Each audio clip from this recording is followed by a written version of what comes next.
Building Bridges with Michael Hershman. Hello, I'm Michael Hershman, and welcome to the first in a series of podcasts called Building Bridges, That Which Unites Us. To understand where we are today, it's crucial to reflect on the past and look to the future. And that's exactly what we're going to do in today's conversation. In 2026, we'll celebrate the 250-year anniversary of the founding of the United States. This week, I'm joined by Arthur Leopold and citizens on the street. Arthur is a successful entrepreneur, a serial entrepreneur, and is CEO and founder of Agentio, which he established here in New York City. Arthur has built two companies, one called Cameo, which he headquartered in Chicago. Very successful company that uses social media to bring together ordinary folks with entertainers and athletes, people they admire, on special occasions, their birthdays or their anniversaries. But he left there to start this new company, Agentio, here in New York City. And I want to ask him a lot about why New York. Both companies, by the way, rely upon social media in their business platforms. Why New York City as opposed to Chicago, LA, or somewhere else? Having built companies in Chicago and in New York, you start to realize that New York truly is the epicenter of talent and of global talent. And people from all over the world want to work in New York. And there's, an age-old saying, if you can make it in New York, you can make it anywhere. And you really feel that with the quality of talent that you're able to attract in New York. They come from banking sectors, they come from creative sectors, they come from advertising sectors. And especially as we look at this quickly emerging and important foundational technology, artificial intelligence, AI, New York has the opportunity to be the global ecosystem and to run the global ecosystem of artificial intelligence because of how much there is in New York to learn from. There is in New York for research. And as we think about the future of tech in New York, the future of tech will be AI driven. If you look at recent tech investments, in 2023, about 50% of New York's tech investments were in the AI sector. And New York is now the number 2 most invested city after San Francisco. Going back 10 years or 20 years to the early days of tech, New York was barely even on the map as compared to San Francisco. And now, especially with early stage companies, what are called seed stage companies, oftentimes New York has more funding investment than San Francisco. And the majority of that's going towards AI. Okay, well, I'm going to come back to AI, but so you live in Brooklyn. Tell me about your living experience in New York. New York is complaining about everything. It's in their DNA. There's a lot of unhappiness about what they talk about my economy, lack of housing, affordable housing and such. How is your daily life in New York? We, my family, myself, we adore New York. We think New York is so special. You can walk anywhere and see something new and different. And I reflect back to my time in Chicago where I was building Cameo, and something magical about New York is when you walk outside at 7 a.m, the place is bustling. And I'm an early riser. I would leave for the office in Chicago at 7 a.m, and it felt like you could shoot a cannon down the main drag, the main business area, and nobody was in sight. Literally nobody was in sight. In New York, at 7 a.m, people are up, they're running, they're going to work, and there's this energy that's unmatched, unlike any other place in the world, frankly. And that is really motivating and empowering. So whether you're in New York to live and enjoy and retire, or you're in New York to make an incredible career, you have the best restaurants in the world, you have the best museums in the world, you have the best attractions. Everybody comes to New York because they know that it's the greatest global ecosystem of culture, of nightlife, of restaurants, of business, and everything, of course, clashes and creates this amazing, harmonious place that's chaotic, but exciting, and why we're all here and why we love New York so much. So you would agree with me, I assume, in my assessment that I'm from Brooklyn as well, of course, and I'm biased, I understand that, but New York really is the center of the universe, isn't it? Oh, without a doubt, without a doubt. And we have to keep it that way. In order to keep it that way, we have to progress, and we have to accept new technologies and new business opportunities and economic development, new technologies like AI. In fact, we went out on the street and we talked to some citizens about their feelings about AI, and I'd like to hear what they have to say and then get your reflections on that. Does AI make your life easier? Do you have any AI fears? I think AI makes life easier. It makes life convenient in terms of, let's say you're writing emails, you forget what you want to write to somebody, and then you kind of just write a little snippet in ChatGPT. AI definitely makes my life easier. Whenever you talk about, search preferences and things of that nature, popping up things that are customized to me. I think AI will help and hurt job creation, but we don't know how yet. I think AI will help job creation. It will just open more areas for people, new fields for people to work in. What scares the hell out of me is the fact that you can make a video that looks so real, no matter what it is, and it can pass, and that's not cool. My fears is that it'll make humans dumber, honestly. In terms of fears, I think AI can be dangerous if humans develop it past the point beyond their control. So not surprisingly, it gets mixed reviews. Some people love it because it makes their lives easier. Some people are scared of it. They're afraid they're going to lose their jobs. And also, there's a feeling that AI can produce disinformation that can lead to embarrassment or worse on the part of some people. How do you address these different views? AI is one of the most exciting and scariest technologies, if not the most exciting and scariest technology to ever be created. And over the course of 2 years, we've seen a level of acceleration that we've never seen in a modern economy, where all of a sudden companies can rely on using AI to build their entire company or to have a tenth of the workforce that they historically had. But what's going to happen, because humans are intelligent and adaptable and understand how to leverage the great technologies and things around them, is that people are going to get smarter and people are going to be able to have more leverage, more insights, more data to make their decisions, and they're going to become, frankly, better workers, better employees. They're going to find opportunities to live better because AI is going to be able to really help support them. So I like to think of AI as giving you the tools to be like the ultimate quarterback, right? And if you think back to the late 90s or the early 2000s, there was fear that the internet was going to displace everything from researchers to writers, but all it did is it gave us the ability to be more empowered and to better understand what's out there and how to actually learn and react to information to make better decisions. AI is now that and exponentially more. It is truly a superpower, and I'll give you an example. As I build my company Agentio here in New York, we have 15 employees today, and we're hiring close to 50 more. But had we started Agentio similar to 10 years ago when we started Cameo, we probably would have had to have 50 to 100 employees to have the exact same impact that we're able to have today. And that's because of AI and the tools that the team has every single day at their disposal to be able to use. So everything from coding support to documentation support to better understanding what our customers need and the technology that we should build around them. It gives our team the ability to be the ultimate quarterback and to essentially create the plays that they know can be most impactful. So New Yorkers, more so than anyone, have a true level of grit and tenacity and resilience that I know the New Yorkers as a whole will be able to power through and be able to really properly use AI in everything that they do. It is scary though, right? This is a new technology. All of a sudden, you see that it can do your job maybe as well as you can, depending on the sector or what type of job and employment that an individual has.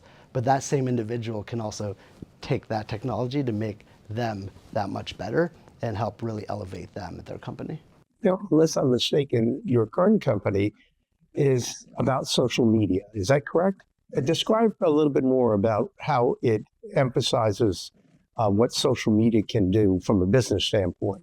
Yeah, we realize that the most powerful people in the world to share a brand's message and to advertise on behalf of a brand are social media celebrities or content creators. And the current ways of trying to work with creators, if you're a brand, any of the advertisers, the thousands of great advertisers in New York City, is to go through this very laborious process. It's a process where people are incentivized to create friction. There's opacity across the board, so you don't know how much a creator or influencer might cost for anything, and you don't know how to reach them. So it's this very archaic way of working, and we realize that because of artificial intelligence and large language models, we could automate a lot of the challenging parts that currently make it so hard for a brand to work with creators in a scalable way. So that means we can identify, for a brand like Warby Parker, the glasses brand, if a creator on YouTube has ever talked about wishing they had 20/20 vision or, not being able to see if they drive at night. And being able to understand that through AI helps create such a great match between the creator and the brand itself. And that's a superpower that our team is now able to leverage on behalf of a brand. So that's just one aspect of it. But then you think of, the entire process of a brand trying to work with a creator or a celebrity today, where they have to find the right creator. They have to then price the creator. They then have to ensure the creator is actually brand safe. Well, how do you do brand safety when a creator might have, 10 different social media platforms and, they have a presence online of, 5, 10, 20 years? AI helps us understand all the content that a creator's ever made. And why that's so powerful is because now a brand can have the confidence to work with a creator because we're able to understand all the content that the creator's made and if the creator's brand safe or not. So one of the challenges that brands have today in scaling programs with celebrities and with content creators is knowing, is this the right creator and is the creator brand safe? And AI, the power of it, can help us look at every single video, every single piece of content that the creator's ever made in the fraction of a second and make a determination as to whether a creator is brand safe or not. Is social media good for humanity? Let me explain what I mean by that. There's a lot of unhappiness in this country, in this city. We've been through a lot. We've been through COVID, which essentially kept people at home. And we've gone through terrorist acts, both domestic and overseas. The world is in turmoil. And some people think that social media has something to do with this, that social media has led to people being more isolated and kind of more dispirited, more insecure, a greater sense of unhappiness. What is your take on that? If you look at American high school students and their happiness level, the happiest that they ever were was between 2005 and 2008. And if you look back to 2005 and 2008 and you see what happened there, it was the start of Facebook. And it was when Facebook actually created a level of connectivity between students at their school and maybe friends or family members elsewhere. If you look at overall happiness today, it's plummeted because people, of course, consume social media and, the cat is very much out of the bag. So if you look at the earliest inception of social media, it absolutely was a positive part of everyone's lives and people were able to connect more easily. People were able to benefit from, some of the content shared. One of the challenges today, though, is that social media in many ways is creating a level of distrust, dissatisfaction, and this perceived feeling amongst people that are consuming it that they're just not good enough because they see perfection everywhere else. So if you look now at the trends of overall global happiness or with high schoolers or with young teenagers, they've never been unhappier. And that's really upsetting. So there have to be ways for us and social media companies to better foster things like, positive content that can actually create more connectivity rather than make people feel isolated or make people feel like they're not a part of something. Can social media companies do that through self-regulation, or does government have to step in? Can the government use AI to support democracy? I think the government can use AI better to promote a better democracy. Maybe. I'm not sure how they can utilize it to make it better. I don't think we're just there yet. Maybe we need more data to collect. I think the government could use AI to make a better democracy. Of course, it comes down to how it's implemented and how you're going to safeguard said AI. I think that's a yes and no question. I think that if we start actually listening to the people rather than being flooded by the mainstream media, we'd have a better understanding of each other, and then AI could be used on the people's opinions rather than media. I think the government could use social media and AI better, but I don't know how. But if I did know how, I'd run for office. That's the challenge, right? The beauty of social media is its ability to create a level of freedom around communication and speech, and the ability for any individual to all of a sudden, go viral or build a huge community without government intervention, so long as they're creating safe content. So I don't think we should ever be in a position, as a government or for any government, to say yes or no to certain content, so long as the content is legal, of course, or to push a narrative or push content through algorithmic changes that might affect the way that people think about certain issues or think about certain problems. But we want to be in a position where the companies are empowered to create more happiness and more goodwill with the people who are actually consuming social media, which today isn't necessarily the case. You're describing a very delicate balance. And that balance, of course, can be upset at any one time during the course of any one day. And so, yeah, there are benefits and there are downsides. You have kind of a unique perspective. You're both an outsider and an insider. You come from Canada, born and raised in Canada, schooled in Canada, went to college here in the United States. During the last political season, which was just a few months ago, the word democracy became politicized, and people forgot about the underlying principles. I bring this up because, of course, I started talking about our 250-year anniversary. Can social media do more to highlight the underlying principles? And now I'm talking about, of course, things like freedom of speech and freedom of religion, freedom to gather. Can social media be used as a tool to bring back core values to our country? What are your thoughts on social media and civilized discussions? I believe social media is a good place for like a great conversation in terms of debating. I feel like it can bring people together and lay out ideas that people can disagree on and agree on. I think accountability. I think social media, we're able to do things quasi-anonymously, and therefore we don't have to take ownership of our words and our intentions. I think we can change the dynamic of social media by having more critical thinking conversations rather than just rage bait on the internet. Social media can have an improved role in terms of people having civilized conversations.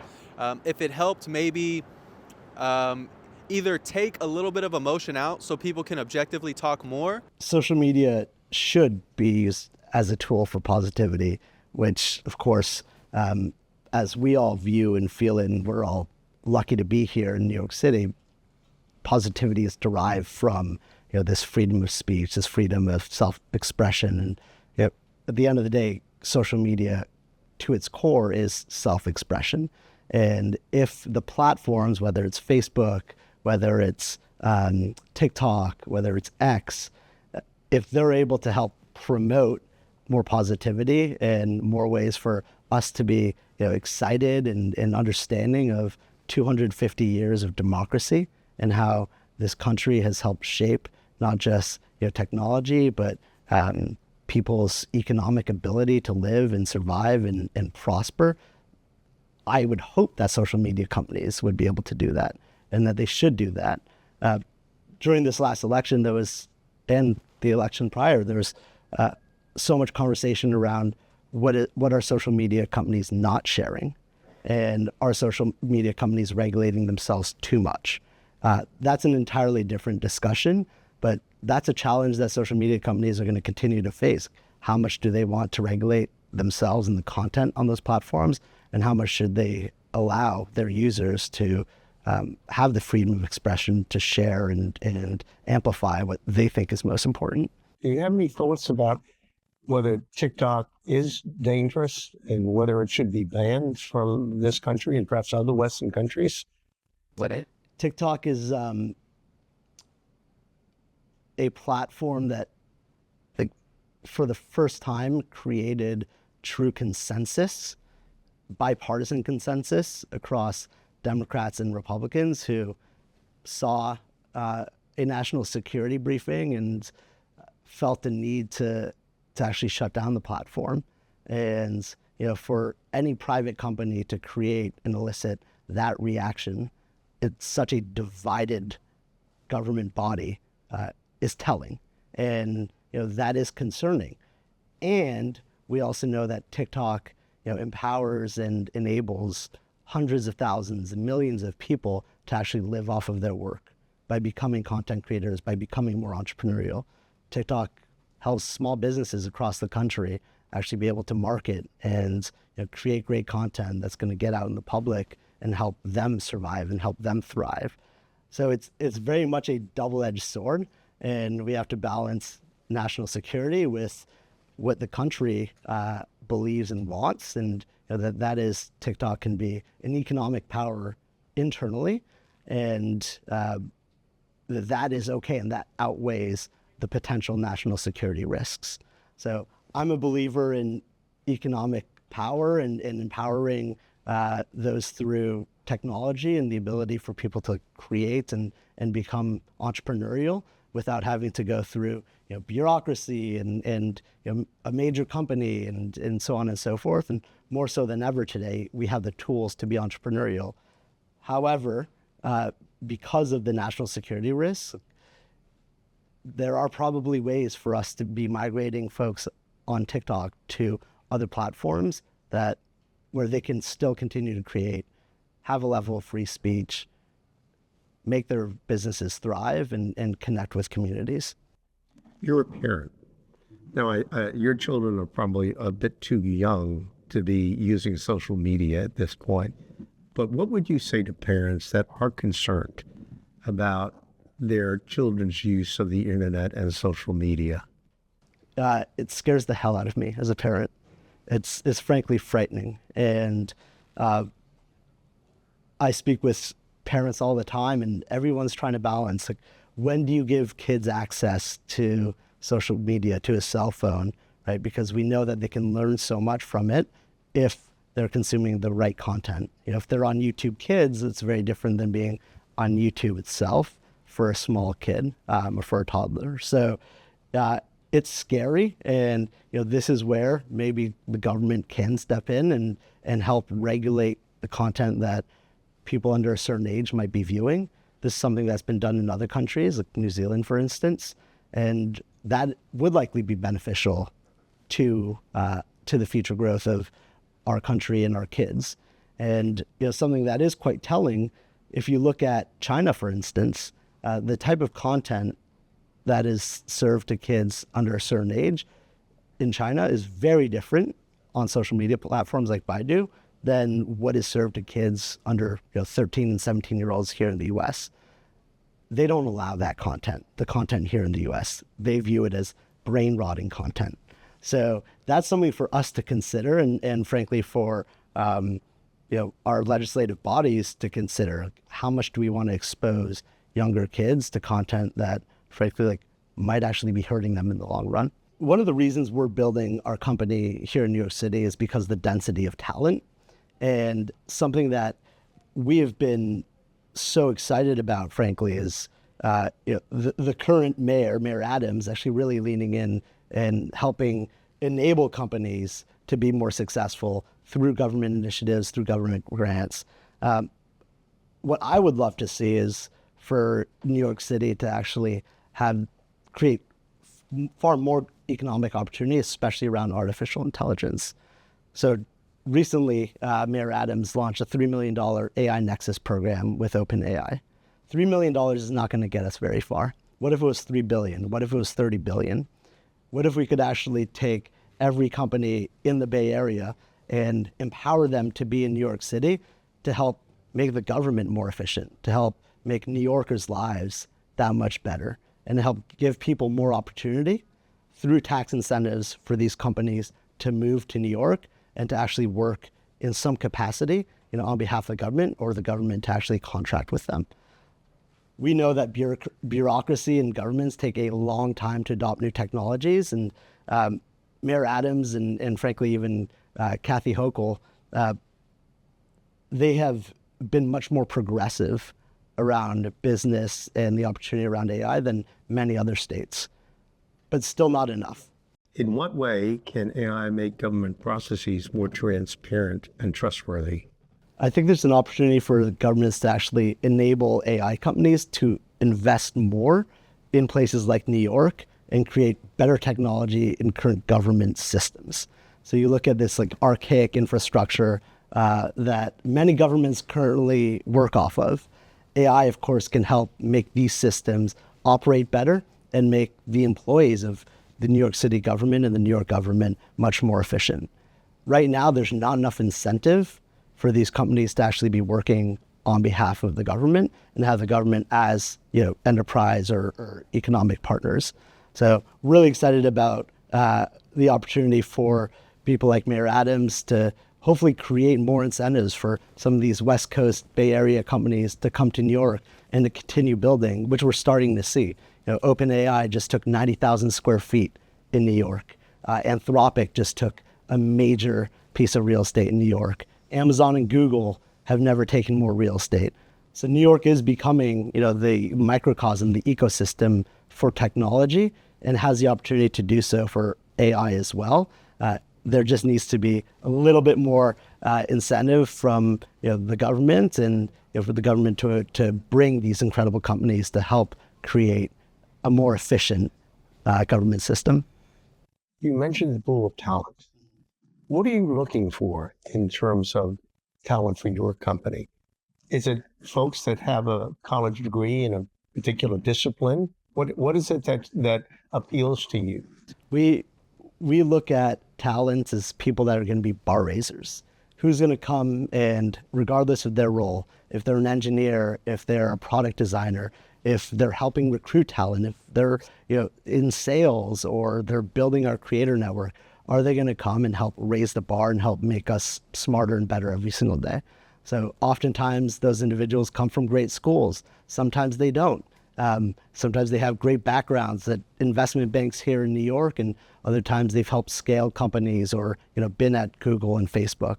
So it's really dependent on the individual, but we know that what makes somebody successful at Agentio today is a level of grit and resilience and persistence that's very core to like what a New Yorker is. And these are the types of people that we look for every single day. People that are going to come in and really raise the bar. How has the underlying principles of democracy, the freedoms that we enjoy here in the United States and elsewhere in Western countries, how does that impact your ability to build your businesses and conduct your personal life? Yeah, our economic freedoms enable this level of capitalism and economic opportunity that wouldn't be possible in a system where there wasn't the free flow of information and the free flow of capital. So because of the system that we've created here in the US is the #1 place in the world for tech investments, for venture capital investments, for tech growth. You look at New York as a city, and 35% of new jobs post-pandemic were in technology. That's a huge percent of overall pool of talent here in New York. That wouldn't be possible without a level of investment and without a level of freedom of speech and expression, the ability to build great businesses here in New York and here in America wouldn't be possible without the economic freedoms and, frankly, the personal freedoms that we have as individuals. Do foreign investors and businesses have more confidence in our economy and our country than we do as Americans? I think they do. They see the U.S. as the beacon on the hill. And at the end of the day, the U.S. has the best talent in the world, has the best companies in the world. It's the most forward-thinking country of any country in the world. If you look at the technology that's being built, the investments in technology, and even artificial intelligence, for instance, until DeepSeek, every major AI company was in the U.S. and was founded in the U.S. And that's been the case since the early days of Silicon Valley. And if you look at global market caps of technology companies, over 90% of technology companies with a market cap of $10 billion or more are based here in the U.S. And that's really important as we think about foreign investors coming in, attracting foreign capital, either in real estate, for public companies, or for venture investments. The U.S. continues to be the nucleus of where talent thrives, and our entrepreneurial spirit here in the U.S. is what can drive the economy and continue to drive the success of so many of these companies. You don't find the entrepreneurial spirit elsewhere like you do in the U.S. And how important is it to continue to attract foreign students to our universities in the United States? It's critically important. The U.S. has the largest and frankly most impressive body of public and private universities in the world. They're amazing universities across the world, but the density of opportunity for foreign students in the U.S. is unparalleled. So as we think about opportunities for foreign students to come and stay and work for so many great companies, it's really important. And we as a company look to people who've had these experiences, who've come from other countries and have gone to great schools and have worked for great companies and are able to really benefit and share their experience and their knowledge to make companies here in the U.S. and our overall shared success that much more positive and beneficial. When you were at Duke University, which wasn't all that long ago, when did you graduate Duke? In 2012. 2012. So it's been 10 plus years.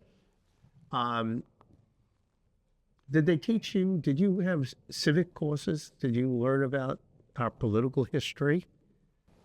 Yeah, we core to, frankly, any college student is understanding government and how government works and general civics. But even prior to going to Duke, I took 2 years off to work for the Obama 2008 campaign and was deeply entrenched in local and then national politics, which was such an incredible experience, and realized through my time in politics that you can have a voice and your voice can be amplified, and you can actually work on behalf of organizations or Democratic or Republican groups that. What do you say to students or young people that are turned off by politics because of the aggressive nature of our current politics and the acrimony that occurs within our political system? Do something about it.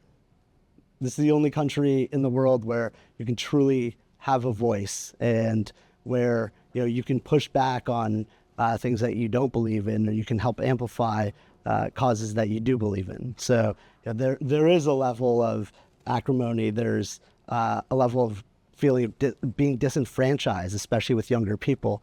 But if you look at the current election, younger people arguably swayed the electorate more so than any other demographic body. And younger people have always been, frankly, a little too lackadaisical when it comes to being in politics or sharing their voice and being part of the political process.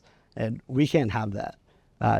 Young people have the opportunity today more than ever, because of the tools at their disposal, to participate in the process and to have their voice be heard, whether that's through social media or other means. this is a really special moment, for people in this country. And my hope is that younger people more than ever, will be able to rise up and help activate or amplify what they believe in. You've seen New York become, continue to become this economic beacon after 9/11, after the pandemic. What are you most excited about, and where do you see the opportunity for foreign and even national investment coming into the city? New York, despite the fact that there have been people that have left New York and businesses that have left New York, you alluded earlier to a very important point. New York still is the center of the cultural universe. We have more museums in this city than anywhere else in the world. We have more theaters than anywhere else in the world. Some cities might argue with what I'm about to say, but I think we do have the best restaurants in the world. This still attracts the folks that want to get ahead quicker, because 1 year working in New York is like having 5 years experience anywhere else. But we have to fight for economic development. We have to fight to continue to reduce the rules and regulations that prevent development in the city to happen quickly, particularly in the area of affordable housing. So we're dealing with problems here that can be overcome because of the resilience of our citizens in New York, because of the innovation that we have in our bloodstream, and because of a good sense of perspective and a good sense of humor. Love that. Tell me about the path to liberty and where you see opportunity for all New Yorkers to benefit. Yeah, so a little bit more than a year ago, I became discouraged with the way politics was being done in this country, the lack of civility, if you will, and I started to think about our 250 year anniversary coming up, and I began to look around the country, and I didn't really see much excitement. Frankly, I saw more excitement about the fact that the FIFA World Cup was coming here in 2026 than I did that it was our 250 year anniversary or birthday. And so I decided, we should do something. We should do a prequel to get people excited about 2026. So on our site, which we've owned for many years on First Avenue between 38th and 41st Street, I decided we're going to do a prequel called The Path to Liberty, That Which Unites Us. And we sent producers around the country to talk to ordinary folks, to talk to CEOs, to talk to university presidents, to find out from them how their lives have been impacted, again, by the underlying principles of democracy, their freedom to express themselves, their freedom to cross state lines and create a business anywhere in the country that they want to, without having to deal with a authoritarian regime preventing them from doing that. So you'll hear some really heartwarming stories about their lives in America, and you'll also hear complaints about what needs to still be done here. Let's remember that democracy is a work in progress. It was an experiment 250 years ago, and that experiment is not done. Democracy is not the perfect form of government. There is no perfect form of government. So we have to find the happy medium that's going to appeal to everyone. And I have confidence that this country can do that. That's great. Along with the growth in AI, there is also a great need for more power generation in this country. Where's that going to come from? How do we support this growing AI phenomena without having the transmission lines and the vital energy sources that's going to be needed to accompany that growth? AI is incredibly resource intensive, and the amount of bandwidth and energy necessary to create these and to power these GPUs that enable artificial intelligence to give us all these superpowers is necessary. And frankly, we're lucky to be a few hundred miles away from our northern neighbors in Quebec, where many or much of the East Coast power actually comes from. So I'm a big believer in us having the closest partnership possible, an economic partnership between the U.S. and Canada, and maybe there's an opportunity for the U.S. and Canada to work more closely together to help power what's needed to make AI possible, and for the U.S. and Canada to continue to be the global leader in AI, because there should be a beautiful partnership there where we're getting power at a fraction of the cost, and Canada's benefiting from it, and of course the U.S. economy is benefiting from it as AI continues to boom here in New York and elsewhere. I'm going to assume you believe that the partnership doesn't require Canada to become the 51st state. I think Canada is more than fine as its own country. Arthur, it's been great having you here today. I thank you so much for your time and your insights. Do you have any last thoughts you'd like to share with us? I'm so excited to be building a company here in New York, working with the most resilient and gritty and entrepreneurial people in the world. New York, more so than any place in the world, attracts people who want to win. And New York is a community of winners. To be building here, to be funded here, and for companies to continue to grow and scale, especially in this new AI evolution and revolution, is an incredibly exciting time. So I'm so thrilled that I get to be a part of this ecosystem, and really looking forward to seeing how every company in New York is able to leverage these new technologies and continue to win. Amen. As we wrap up today's episode of Building Bridges, that which unites us, I am reminded of the importance of conversation and technology in bringing us closer together. Thank you for joining us today. And with every conversation we have, the opportunity to build bridges and that which unites us. Building Bridges with Michael Hershman.